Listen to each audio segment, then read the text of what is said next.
అందరికీ నమస్కారం. Welcome to Geethasri kitchen.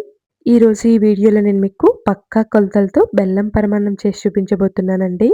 దేవుడికి నైవేద్యంగా పెట్టాలనుకున్నప్పుడు, అలాగే ఇంటికి చుట్టాలొచ్చినప్పుడు, లేదా ఏదైనా స్వీట్ తినాలి అనిపించినప్పుడు ఇలా ట్రై చేయండి. సింపుల్‌గా అయిపోతుంది. టేస్ట్ కూడా సూపర్‌గా వస్తుందండి. ఈ బెల్లం పరమాన్నాన్ని ఎవరు చెప్పని విధంగా సింపుల్‌గా చేసి చూపించబోతున్నానండి. లేట్ చేయకుండా వీడియోలోకెళ్ళిపోదాం. వీడియో చూసే ముందు ఒక లైక్ చేయండి.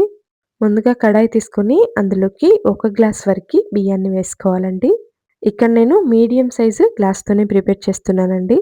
ఇప్పుడు ఈ బియ్యంలోకి నీళ్లు వేసి 2, 3 సార్లు శుభ్రంగా కడిగి తీసుకోవాలండి. మెజరింగ్ కప్ లేకపోయినా పర్లేదండి. అన్నీ కూడా ఒకే దాంతో మెజర్ చేసి తీసుకోవాలి. బియ్యాన్ని 2, 3 సార్లు ఇలా శుభ్రంగా కడిగిన తర్వాత ఇప్పుడు ఇందులోకి ఏ గ్లాస్‌తో అయితే బియ్యం తీసుకున్నామో అదే గ్లాస్‌తో 2 గ్లాసుల వరకి నీళ్ళని వేసుకోవాలండి. అలాగే అదే గ్లాస్‌తో 4 గ్లాసుల వరకి పాలను వేసుకోవాలండి. మీరు ఈ క్వాంటిటీలో కనుక ప్రసాదాన్ని చేశారంటే చక్కగా ఉడికిపోయి టేస్ట్ కూడా చాలా బాగా వస్తుందండి. ఒక కప్పు బియ్యానికి 2 కప్పుల నీళ్లు, 4 కప్పుల పాలు కరెక్ట్‌గా సరిపోతాయండి. ఇప్పుడు వీటిని స్టవ్ పైన పెట్టేసి ఉడికించుకోవాలి. ఇక్కడ నేను స్టవ్ పైన పెట్టిన 10 నిమిషాల తర్వాత మిగతా ప్రాసెస్ చూపిస్తున్నానండి. ఒక కడాయి తీసుకొని అందులోకి 2 కప్పుల వరకి బెల్లం, అలాగే ముప్పావు కప్పు వరకి నీళ్ళని వేసుకోవాలండి. ఏ కప్పుతో అయితే బియ్యం తీసుకున్నామో అదే కప్పుతో అన్నీ మెజర్ చేసుకోవాలండి. ఇప్పుడు స్టవ్‌ని హై ఫ్లేమ్‌లో ఉంచుకొని ఈ బెల్లం మొత్తం కరిగించుకోవాలండి. మన ఛానల్‌ని ఎవరైనా ఫస్ట్ టైమ్ చూస్తుంటే ప్లీజ్ అండి లైక్ చేసి సబ్స్క్రైబ్ చేసుకోండి. ఇక్కడ నేను బెల్లం మొత్తం కరిగిన తర్వాత తీసి చూపిస్తున్నాను చూడండి. ఈ విధంగా బెల్లం మొత్తం కరిగిపోయిన తర్వాత స్టవ్‌ని మీడియం ఫ్లేమ్‌లో ఉంచుకొని 3-4 నిమిషాల పాటు ఉడికించుకోవాలండి. ఇక్కడ నేను పాకం తీసి చూపిస్తున్నాను చూడండి. కాస్త గరిటెతో ఈ విధంగా తీసుకొని చేతి వేళ్ళతో ఈ విధంగా చెక్ చేసుకోవాలండి. ఇలా జిగురుగా అయిపోయి లైట్‌గా ఇలా తీగ పాకం వస్తే సరిపోతుంది.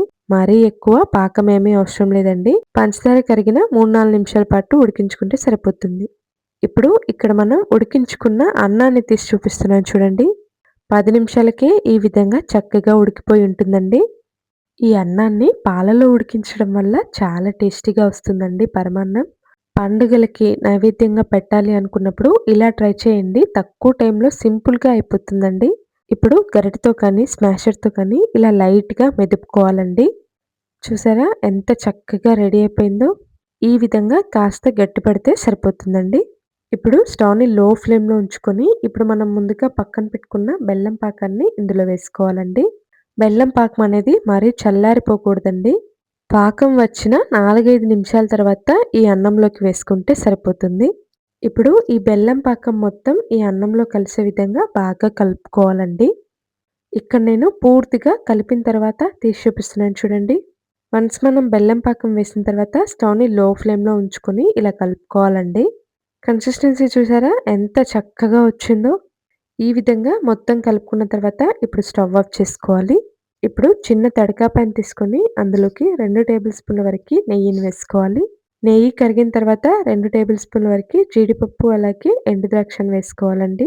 ఇలా దోరగా వేయించి మనం ముందుగా ప్రిపేర్ చేసి పక్కన పెట్టుకున్న బెల్లం పరమాన్నంలో వేసుకోవాలి. ఇక్కడ నేను నెయ్యి కాస్త ఎక్కువగానే వేసుకున్నానండి. అంతేనండి. ఎంతో టేస్టీగా ఉండే బెల్లం పరమాన్నం రెడీ అయిపోయింది. థాంక్స్ ఫర్ వాచింగ్ అండి.